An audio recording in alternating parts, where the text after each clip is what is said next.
Good afternoon, everybody. And I'd like to thank you for joining us for today's home buying webinar. Really excited to be hosting this. My name is Carla Giacomini, and I'm marketing director here at Alterna. Just throughout the next hour, we're going to be talking about trends in home buying, and we'll be walking you through some of the things you'll need to know before you start on your home buying journey. So before we get started, I just wanted to take care of some housekeeping things. First of all participants are going to be in listen only mode. Secondly, we'll be taking questions and they can be submitted through the Q&A at the bottom of your screen. Please feel free to type in any questions that you have, and we'll do our best to answer them all, time permitting. And if it's not addressed in today's session, if your question's not addressed, we will actually send it to you in writing by email after the webinar.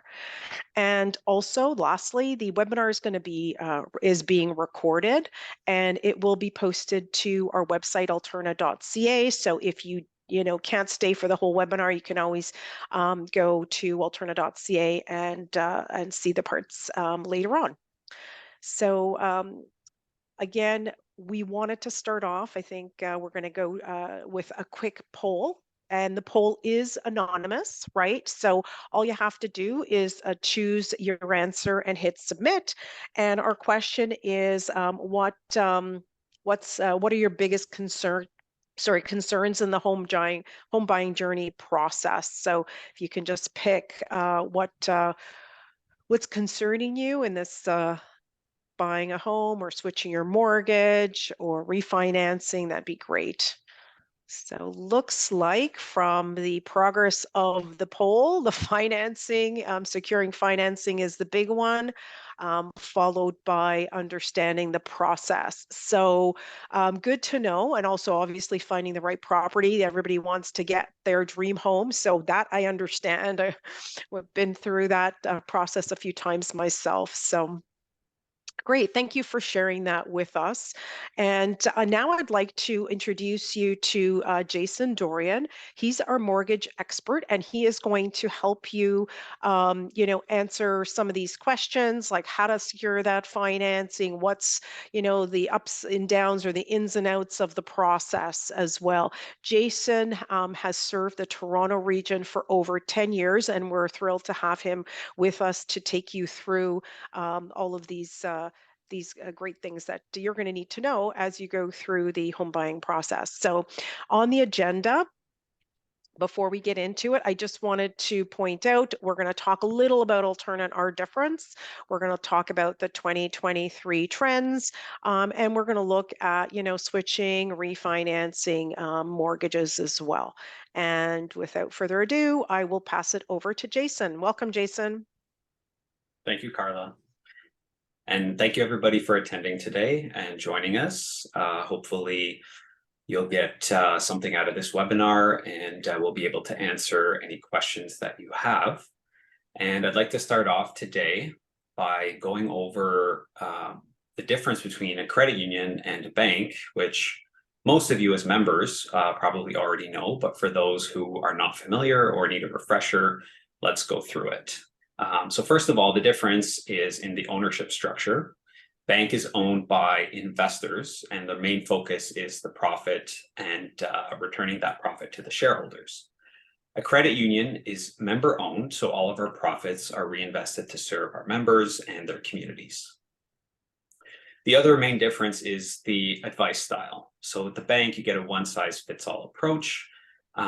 Generally with cookie cutter solutions to fulfill customers' needs.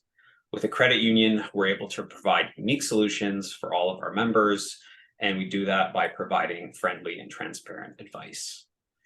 With regards to fees and rates, generally with a bank, you'll have higher fees and lower deposit rates, again, because the focus is on profits. And with a credit union, we're able to offer lower fees and higher deposit rates. When it comes to deposit insurance, with a bank, you'll have $100,000 per insured product category. With the credit union, you have unlimited deposit insurance for eligible registered products and up to $250,000 for eligible non-registered products. Banks have fees that they charge for their ATMs. when you use a competitor's ATM. So if you're not using their own ATMs, you'll be charged extra fees. Credit unions have the largest ATM network that is surcharge free across Canada. And lastly, when it comes to the community, banks will support various initiatives based on their preferences or what they deem is important to them. With the credit union, our profits serve a purpose. We invest back into the communities where our members are. And specifically to the alternate difference, we offer everything you'd expect from a major financial institution and more. Whether that be checking and saving accounts, mortgages and loans, investment planning, retirement, wealth management, small business banking, and banking for nonprofits.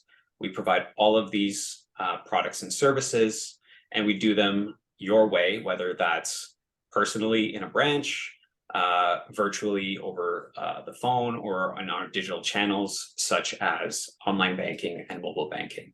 And we do this all with great rates and honest advice.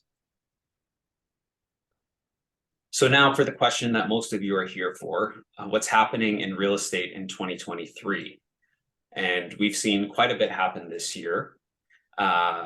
Starting off with the national trends, we are seeing an increase still in average GTA home prices in September year over year of about 3%. In Ottawa, that's more flat. We're seeing an increase year over year at 0.6%. And Ontario-wide, an average of 1.9% increase year over year. To put that into perspective, back in July, we were seeing close to, I believe it was a 10 or 11% increase year over year in the GTA. So that represents a significant slowing in the growth of price increases year over year, which makes sense given that rates have been going up consistently throughout the year. When it comes to Canadian home buyers, 33% are considering workarounds to buying a home. And what that means is they're trying to find other ways to get into the market, whether that is receiving gifted down payments from parents or family members, or also purchasing a home with family and friends, parents, to be able to qualify, because they wouldn't be able to qualify for a mortgage on their own. The prime rate currently sits at 7.2%, and that's soared from 4.7% a year ago. So, I mean, that's a huge increase in such a short period of time. And we haven't seen that increase that fast in quite a long time. And obviously that's weighing on the real estate market. And the biggest category that's been affected in terms of prices is condos. On average, we're seeing the price decrease to $707,000 in the GTA, and that's a decrease of 3.3% year over year. So that's definitely one type of property where we're seeing the largest drop in prices. Moving on to the housing market outlook, CMHC is expecting home prices to decline and to bottom out sometime this year. I think we are still waiting for that bottom, but it seems like we're getting there with the growth in home prices slowing year over year. As some of you may have already heard, the Bank of Canada today held the interest rate, the Bank of Canada rate at 5%. The last increase was back in July, 25 basis points. So the Bank of Canada signaling that they're happy with where the economy is and where their policies are in terms of affecting inflation and housing prices. Housing prices are expected to stabilize towards the end of the year, as we've mentioned, but they could continue to rise into 2024 as renewed demand comes online and also as supply gaps continue to be persistent. And although the government's making an effort to provide incentives for home builders to provide more supply, it's going to take some time for that to come online. The 5-year fixed rate is above 6%, and it's not expected to decrease significantly. If anything, it'll decrease marginally in 2024. So we can expect elevated rates for the next year or so. And we're expecting the rental market to become more competitive as increased rental costs put pressure on that market. And as the supply tightens with more people moving towards renting as opposed to purchasing. Put it into perspective, let's look at the historical 5-year mortgage rate. You can see here from the early 1970s until now, if we look at it over time, the current interest rates are actually not that high historically. And, we did see in the last 3-4 years, partly due to COVID and other market factors, the interest rates did drop. And some people were getting 1% and 2% fixed rates on 5-year mortgages. But that was more of an anomaly as opposed to something that we're going to go back to. So historically, an average interest rate of 5 or 6% is not all that high.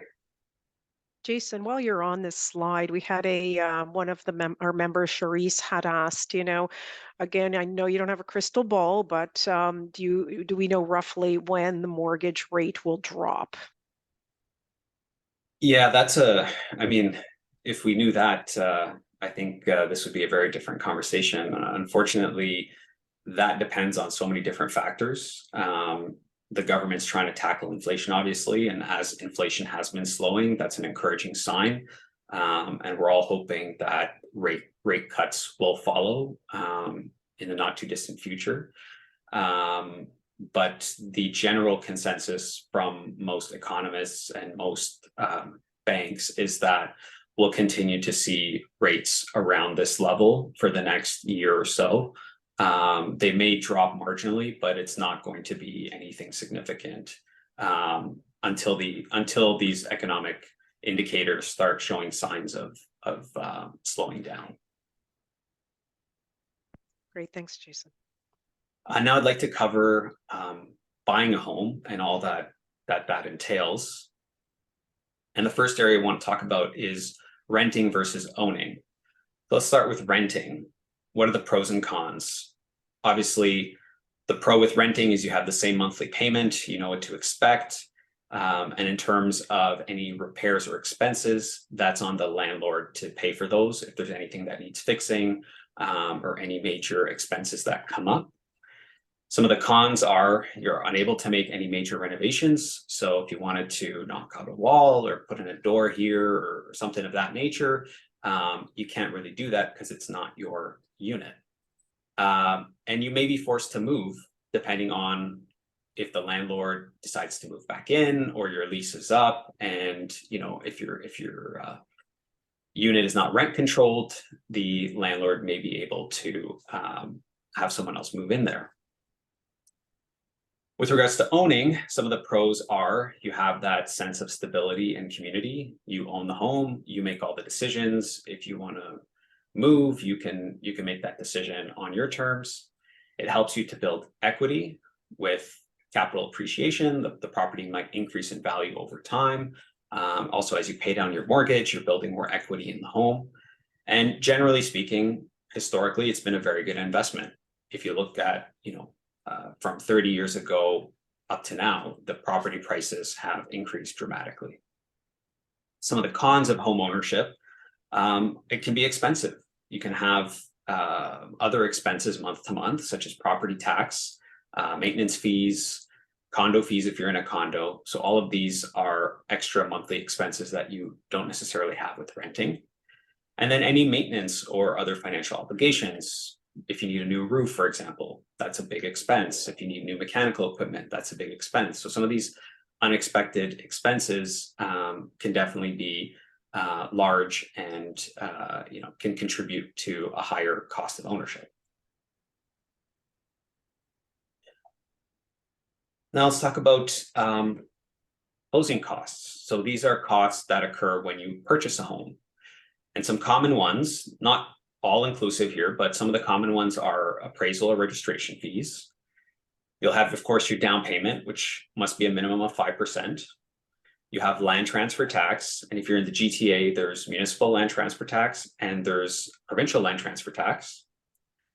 If you're putting less than 20% down, you'll have mortgage default insurance, which can be up to 4% of your purchase price. There are legal fees associated with your real estate lawyer, and there can be home inspection fees if that's required for your particular property. And some of the ongoing costs, we discussed some of them: property taxes, insurance, utilities, maintenance and repairs, and land maintenance, which could be, landscaping and that sort of thing. So how do you determine if you're ready? I mean, the obvious one is, do you know how much you can afford to spend on your home? Have you saved enough for at least 5% on your down payment towards the home? How's your credit history? Do you have a healthy credit score? Do you have a handle on your debt? So all of these are questions that you should consider to see if you are in a good position to make that purchase. Moving on to down payment. The down payment is the amount of funds that you're going to be paying upfront to purchase that property. A larger down payment is going to mean lower mortgage payments. So the more you put down, the lower your monthly payment is going to be on the mortgage. You have to put a minimum of 5%, as we said, and that would mean you have a high ratio mortgage. So anything less than 20% of the purchase price is going to be considered high ratio. And you can only have a high ratio mortgage if your purchase price is under 1 million. If you're putting 20% down or more, it's considered a conventional mortgage, and you would not have that high ratio rate. What is mortgage default insurance? So this is in the case of a high ratio mortgage, as we mentioned in the previous slide. If you're putting less than 20% down, you'll need mortgage default insurance, which protects the lender in case the borrower defaults on the mortgage. And I'll pass it back to Carla to run another poll with you. Yeah, so second poll, if you would like to share, Ian's going to launch this for us, is when are you planning to purchase our home? How far along are you on that journey? So next 6 months, in the next year, in more than a year. So it just looks like based on some of the answers that we have, it's pretty much in the next year, in more than a year. So seems like people are a little, uh, you know, gun shy, I guess we could say, Jason, for the next 6 months. Trying, I guess, see what's going to happen with the markets. I can tell you there are some questions in the chat, all around, obviously that interest rate again, right? The forecast for next year. So, yeah. Okay, well, thanks for sharing that with us, everybody. Perfect. Thanks, Carla. And that's totally understandable. That the next 6 months are going to be challenging, obviously, with these rates. And so we're going to talk about next getting a pre-approval, which is a good segue into that.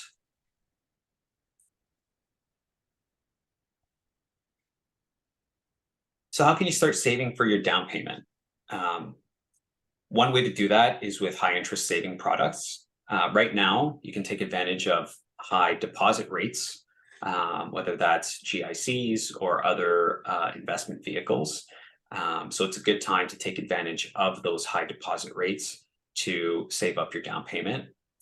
Another good way to do that is with the first time homebuyers program, which allows you to withdraw some money from your RRSP tax-free and put it towards your first home purchase. You can also pay off some debts to reduce your interest expenses. And instead of paying that money towards interest on your debts, you can start putting that into some savings towards your down payment. And lastly, just, the simple things, finding cheaper ways to do your regular monthly spending habits, whether that's reducing, the amount of times you eat out, or reducing unnecessary trips, that sort of thing. So what's the importance of a mortgage pre-approval? A mortgage pre-approval is essentially the lender vetting you for a specific mortgage amount after looking at your financial situation. So that's your income and your credit. And with a mortgage pre-approval, you'll be able to know what's the maximum mortgage you can qualify for, and at what interest rate, and how much will your monthly payment be. And these things are very important in understanding what you qualify for on a home purchase. And if you want to know roughly what your maximum purchase price is, you take your mortgage pre-approval amount, the amount you can qualify for a mortgage, and add your down payment to that, and that will give you what you can afford in terms of a purchase price. Is a mortgage pre-approval a guarantee to get a mortgage? The short answer is no. Getting a pre-approval is not the same thing as a full mortgage approval. It's generally a good indication, and most of the time, if you get a pre-approval, you will qualify for that mortgage. However, there are some additional steps that we need to take as a lender once you do make that purchase to ensure that you will be approved for that mortgage. One of those things is a property appraisal, which we will often do to ensure that the property meets our guidelines and that the value is accurate. Next, a topic that a lot of people often ask about: what is a credit score? Your credit score is a 3-digit number that's a prediction of your credit risk at a specified point in time. The higher your score, the better it is, the more likely you'll be approved for a mortgage, and in some cases can also get you a better interest rate. The maximum credit score you can have is 900, and a fair credit score would be in the high 600s, low 700s, which is considered to be pretty good on average. What are the things that affect your credit score? Number one is debt. So what is your debt? What do you have? How much money do you owe on your credit cards, on your line of credit? How much do you have left on your mortgage? So all these things contribute to your overall debt load. Your payment history. Are you making your payments on time? Do you have any missed payments? How much available credit do you have in use? So you could have a lot of credit, your limits could be high, but if you're not using that credit, that also affects your credit score. The length of your credit history. How long have you had credit? How long have you been borrowing and repaying those debts? So that also plays a role into your credit score. The number of new credit accounts or credit inquiries. So every time you go to apply for credit, they do what's called a hard pull, and that inquiry shows up on your credit bureau. If you have 20 inquiries in the span of a year or 6 months, that's going to be a red flag to some lenders. Why are you looking? Why are you inquiring about so much credit? Why are you trying to obtain credit at so many different institutions? And lastly, it's the mix of credit types. Do you have 20 credit cards, or do you have 2 credit cards, a line of credit, a car loan, and a mortgage perhaps? So having an appropriate mix of credit also plays a factor into that score. How can you improve your credit score? The obvious one is pay your bills on time. That's the number one thing that's going to affect your credit score. Paying off or paying down your balances, specifically on credit cards, is also a good way to improve your score. You can also order a copy of your credit report from Equifax or TransUnion, and that's a good way to check your credit report. And you should be doing this at least once a year because mistakes do happen. Sometimes errors are made, there's mix-ups, and you could end up with something on your credit report that's not yours, or that's a mistake. Or I've seen in cases where someone's an entirely different person has been mixed up with you, and you end up with their stuff on your credit report. And if this happens, you have to contact that credit agency and get the error corrected as soon as possible so that it doesn't continue to affect your score. This is something that's been happening a lot recently with the higher rates, but what happens if you can't qualify for a mortgage on your own? You can try multi-ownership. And what that means is obtaining a mortgage and purchasing the property with parents, friends, or other family members. And that doesn't mean necessarily that you have to be equal owners. It can be a different proportion of ownership for different people on the purchase. However, by adding other people onto the mortgage, we can also qualify their income, which may help you qualify for a larger mortgage amount. Next, I want to talk about fixed or variable rate mortgages. So what are the differences and what are the pros and cons? With a fixed rate mortgage, the interest rate remains constant. So that's obviously a benefit because you know what you're going to have over the term of your mortgage in terms of interest rate. And the amortization of your mortgage is guaranteed to remain the same by the end of your term. The con of that is you cannot take advantage of any decreases in the interest rate. So if the interest rate drops during your term, you're going to be stuck with that fixed rate until the end of your term. With a variable rate, interest rates are typically lower than fixed rates. Not always, but generally speaking, they have been historically. And you have the flexibility to convert that fixed rate mortgage to a variable rate at any time throughout the term without any penalty. The downside of a variable rate mortgage is that when rates go up, as they have been in the last year or so, the amount of interest you're going to pay compared to principal is also going to go up. So your payment may end up being largely interest-based, and you're not really paying down any of the principal. Your amortization may also increase, as again, you're paying more towards the interest and less towards the principal. So at the end of your term, you will have paid less principal than would have been expected based on your initial interest rate when you started the term. And your mortgage payments may increase significantly at renewal, which unfortunately a lot of people are coming to find now when they're coming to renew their variable rate mortgages. So again, because you've been paying more interest and less principal, that principal balance has not been going down. And at the new rate, your monthly payment is going to be significantly higher. Next, let's switch gears and talk about switching your mortgage. Switching your mortgage can save you money, not only in terms of the rate, but also maybe you might be able to be offered other terms. But this is something where fees are involved. It's not always a simple process, and you should talk to your mortgage advisor to understand what your options are. Some of the things you should consider: does your budget allow you to increase your payments to pay off your mortgage sooner? You might want to change your payment frequency. You might want to make additional payments at that time.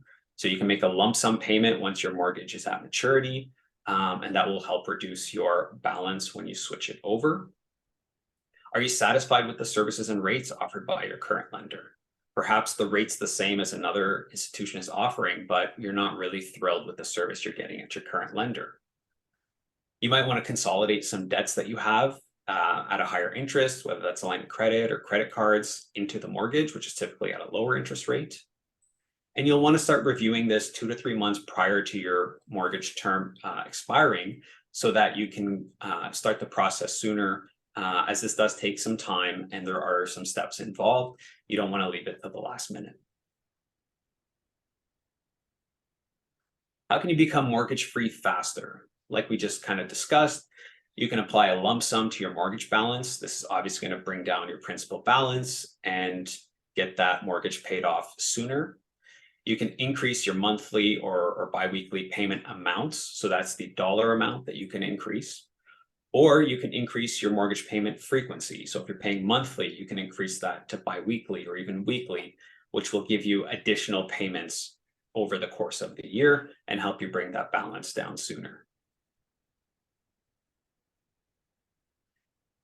And in the spirit of prepayment, let's talk about prepayment penalties. So with a fixed rate mortgage, it will either be 3 months interest on the outstanding principal, or interest for the period from the prepayment date to the balance due date on the amount paid, whichever is greater. So whichever amount of those two is greater, that's what you will pay with a fixed rate mortgage.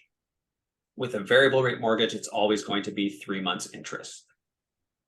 With Alterna, we have a prepayment cap of 20% of the original principal amount per calendar year. And this is often higher than most other financial institutions. They offer between 10 and 15% generally.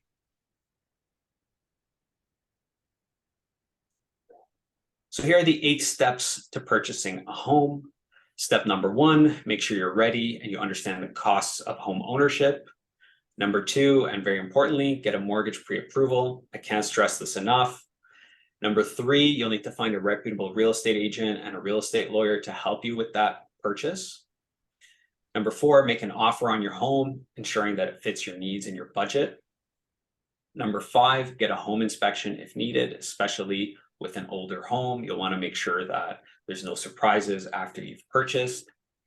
Number 6, you'll work with your lender and your mortgage advisor to finalize your mortgage. On your closing date, you will close the deal. Your real estate lawyer will complete the closing and hand you the keys. And then the last step is you move into your new home. And I'd like to thank you for listening to our webinar today. Again, I just want to emphasize that we're here to provide you with the best advice and competitive rates.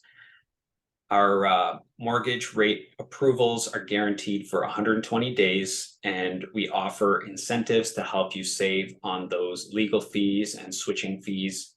And if you have any further questions, you can reach out to me by email or by phone. And you can also scan that QR code that you see on the screen right now to book an appointment. And I will hand it over to Carla to take any questions. Thanks so much, Jason. A lot of great information, a lot of things to ponder on for sure. We have quite a few questions from our members, so let's get started. There's a lot around, rates and when's the right time. So, you know, you know, we've got one member asking, is there any way to determine when the right time to buy is, Jason? I mean, obviously that's a good question. I think it's something that is very dependent on your unique circumstance, your personal situation. Everybody is in a different boat depending on, what down payment do you have available to you? What can you afford in terms of your monthly payment?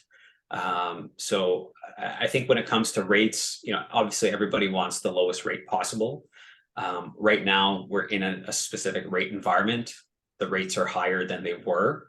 So I would say it all depends on what you're able to afford. If you're really keen on getting into the market, you're going to have to look at other ways, so whether that's bringing somebody onto the purchase with you so you can qualify for more on the mortgage amount.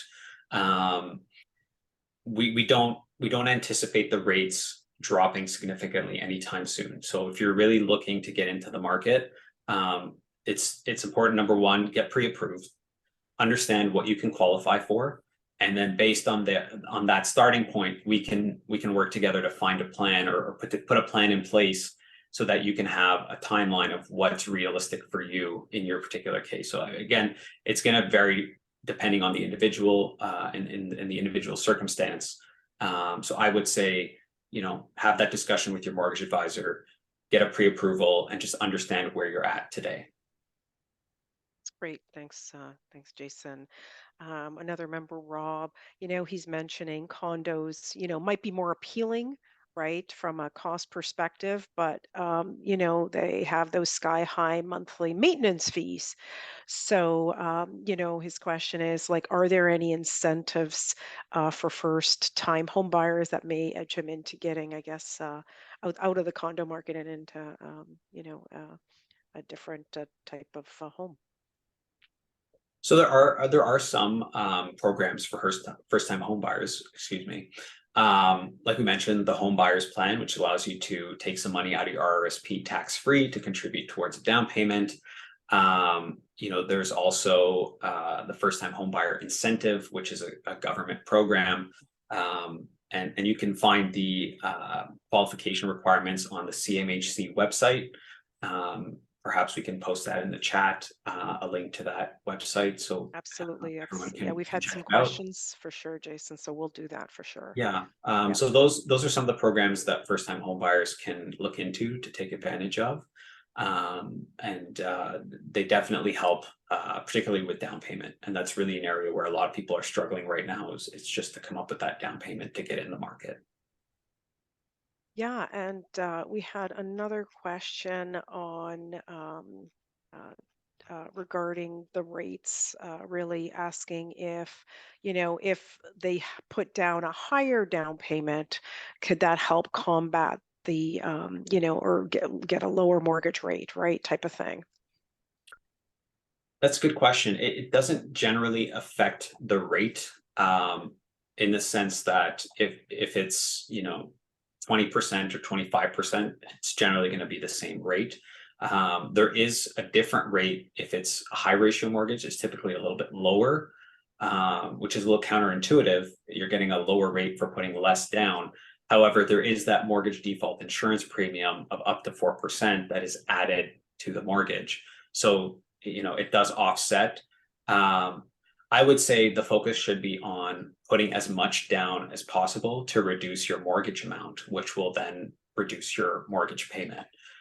So that's rate specific. No, it doesn't really affect your interest rate, but the more you put down, the less your mortgage is going to be, and therefore the less your payment's going to be. Perfect. Great. The one around pre-approval, Jason, for how long is a pre-approval valid? That's a great question. The pre-approval is valid for 120 days to closing. So that means from the date of your pre-approval, you'll need to purchase and close on the property within the 120-day period. Perfect. Um, Another one that we had was around home inspections. What type of professional is the best to hire for this? And is there a type of report that is required, mandated, or recommended by the industry? That's a good question. Typically, a realtor that you're working with would have some contacts for home inspectors. They often work hand in hand with the home inspector to schedule that, to give them access to the property for the inspection.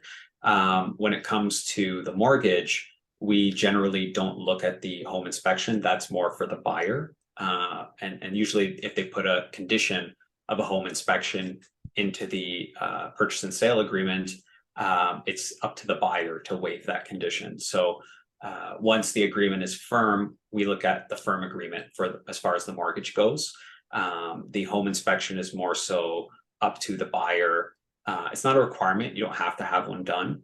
Again, it's recommended, especially when it's an older property. You want to know what you're getting into. You can't really see Sure. what's behind the walls often. So you want to make sure that there's no surprises when you take ownership. But yeah, I mean, generally, I would say speak to your realtor. They would be able to put you in touch with a reputable home inspector as they work with them on a regular basis. Yeah, for sure. I've done a few of those home inspections when purchasing homes, and it's a very good idea to do. Thanks, Jason. So we have someone that's already has a house, and they're asking, about the process of selling a house at the same time as buying another. Right? Can you transfer your mortgage? Yes, so we call that porting.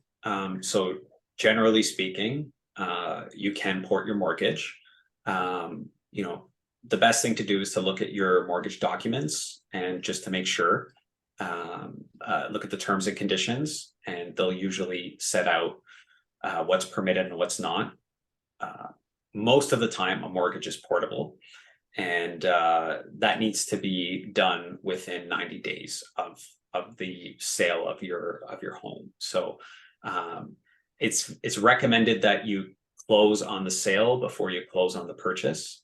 Um, some people do them the same day. I wouldn't recommend that. There's just too much that can happen, and that's usually a very stressful day for everybody involved. Um, but you will have up to 90 days to port your mortgage. Great, thanks, Jason. There's one about the ever question that's always comes up about the interest rates, right? Just given where the interest rates are today, would it be better to go with a variable rate versus maybe a fixed rate, or is that risky? I would say, and I mean, that's a great question, and I get asked that question probably at least 3 times a day. And my answer to that is whatever is suitable for your financial situation.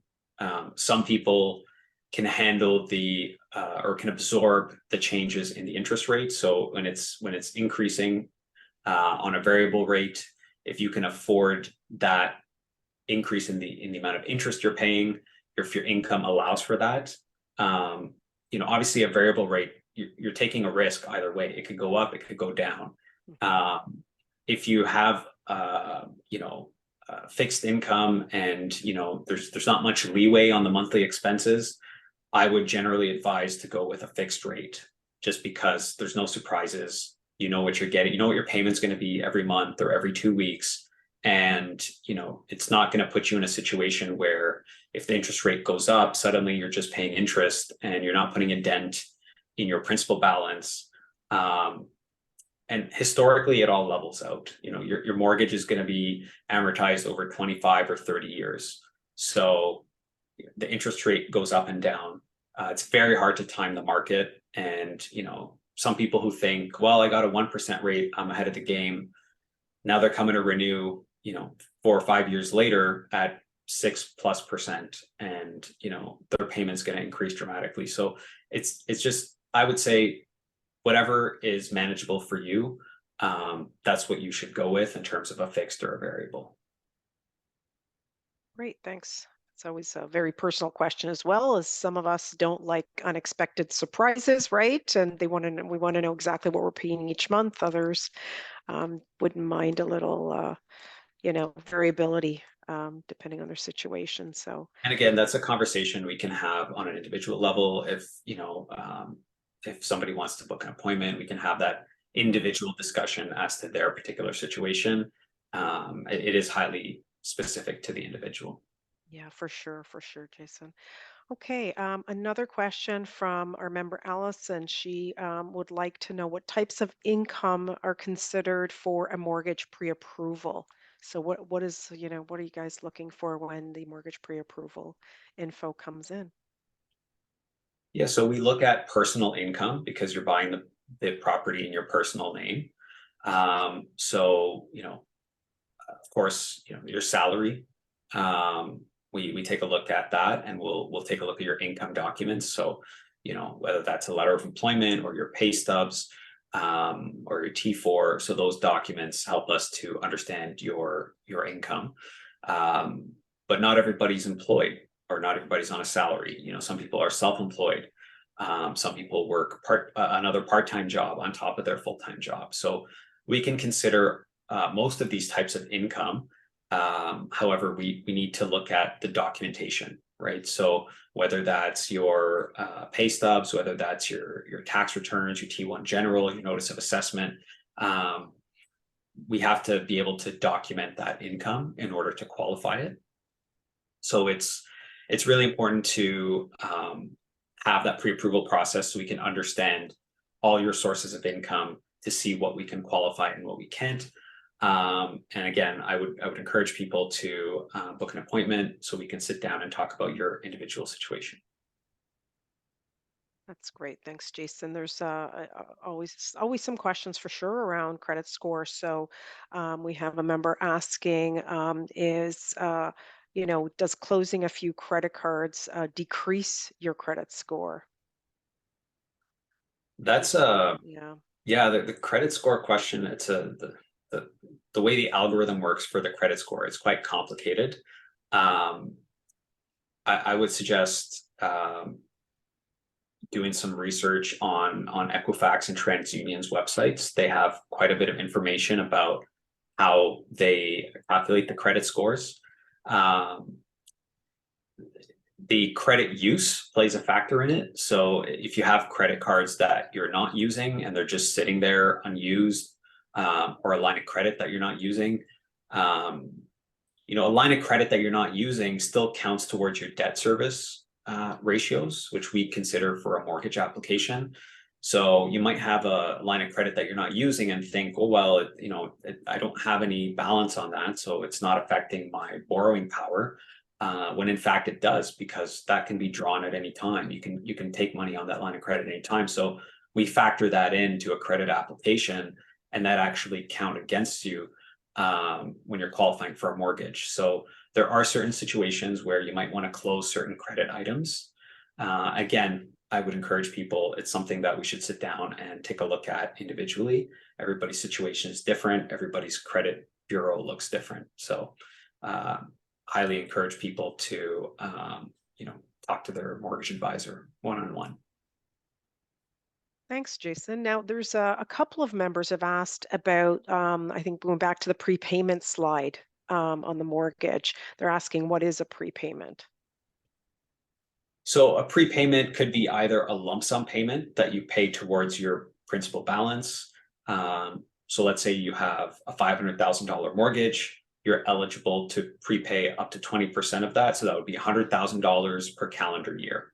And if you exceed that 20%, there would be a prepayment penalty. Prepayment penalty can also occur when you pay off your mortgage. If you sell your property in the middle of your term and you pay off your mortgage, you'll incur that prepayment penalty, which again is either 3 months interest or the interest rate differential, whichever is greater. Great, thank you.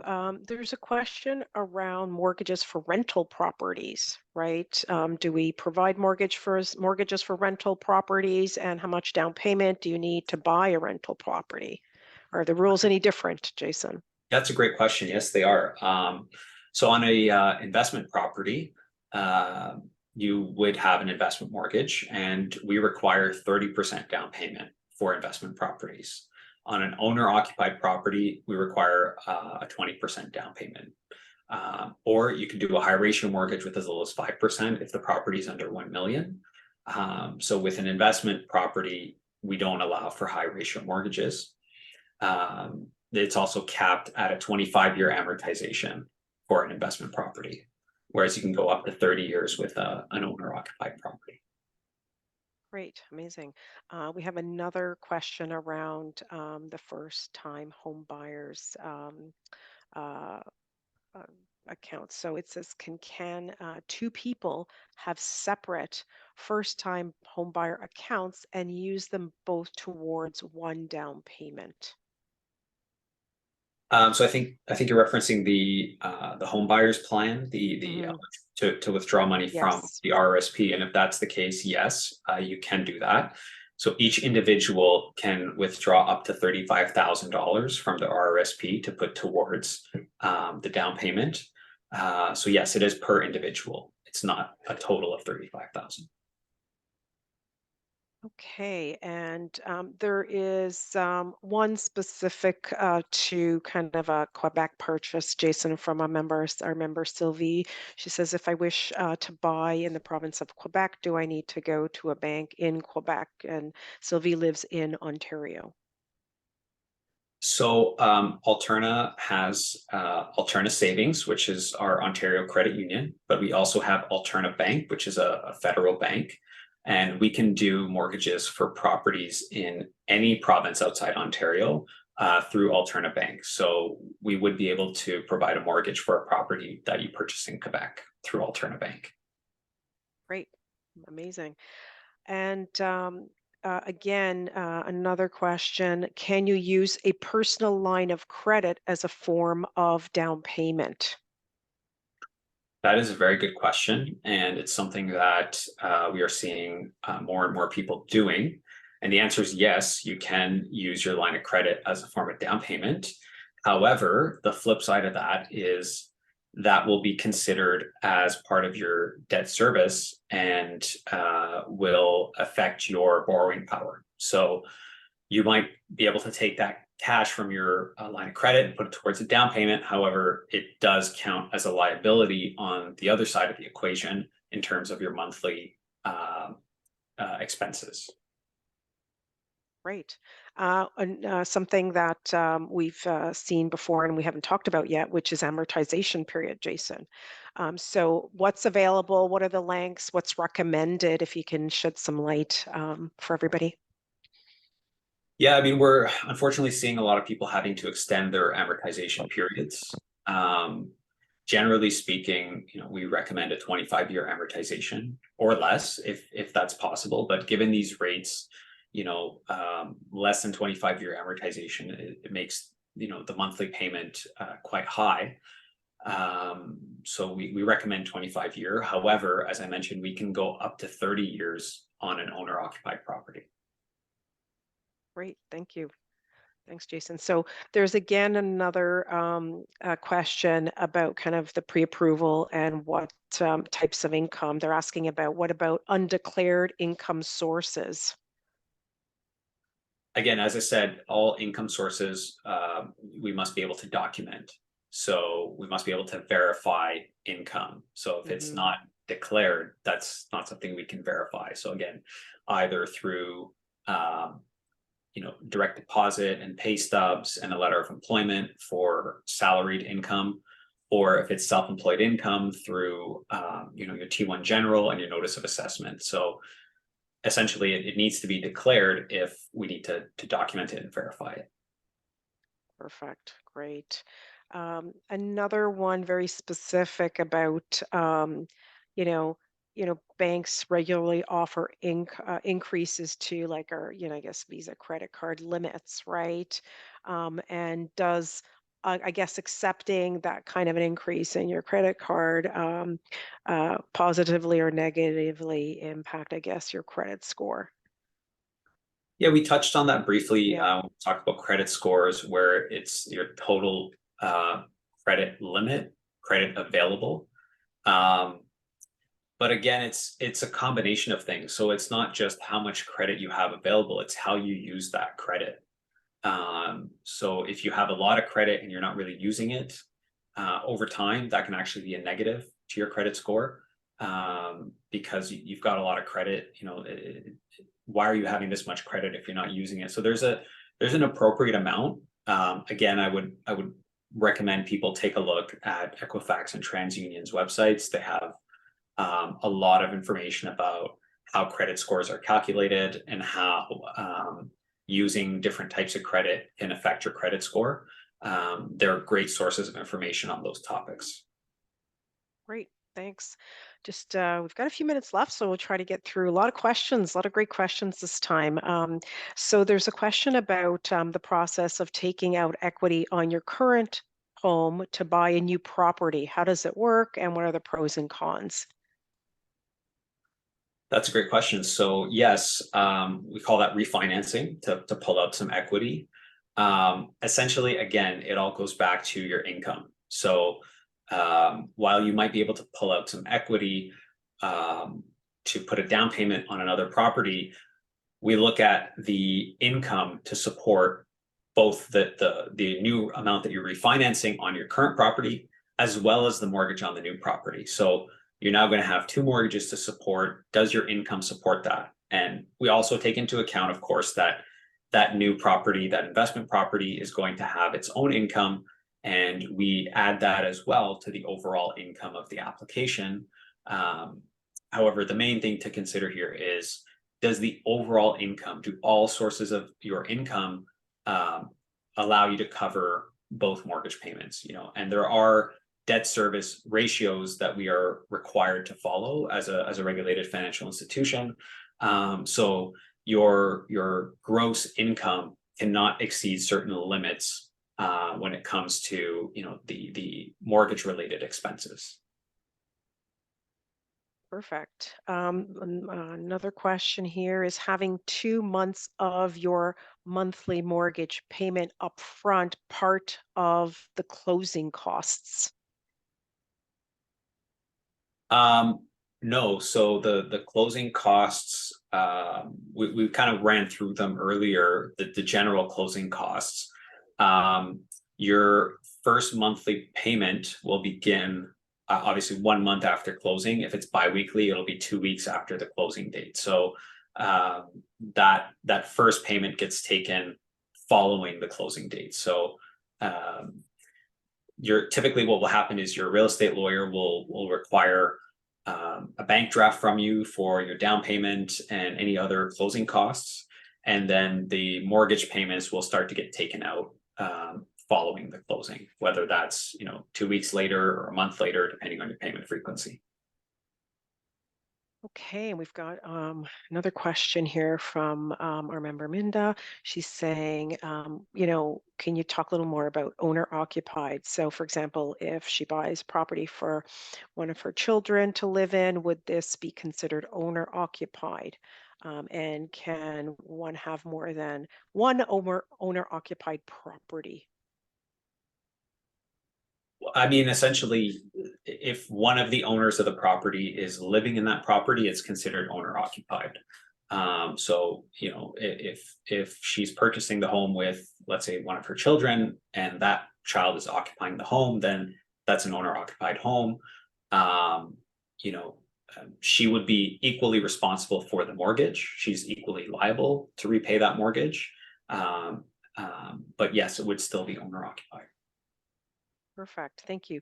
Thanks so much. We're coming up to the hour, so a lot of great questions. Any questions that we did not get to, we will send to you via email. I wanted to also mention there were a couple of questions about the actual presentation. So just so everybody knows, if you joined late, we are going to make the presentation, the recording of the webinar available on our website, alterna.ca. We will be sending up a follow-up email to everybody that has the link to the webinar, so you'll expect that.